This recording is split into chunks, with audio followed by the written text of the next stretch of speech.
Isang ka-farmer natin ang nagtanong tungkol sa kanyang baboy dahil hindi naman daw mainit ang katawan pero ayaw kumain mga ka-farmers at puro tubig lang po ang iniinom.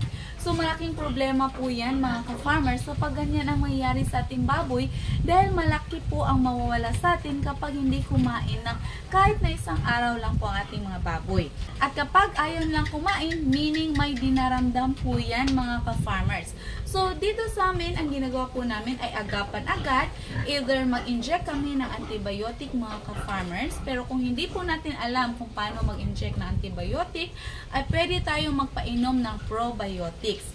So yung gamit kong probiotics mga ka-farmers na subukan ko po sa aming lumalagang baboy nung ayaw niya pong kumain ay Ursiflora. 2 days po yun na hindi kumakain mga ka-farmers.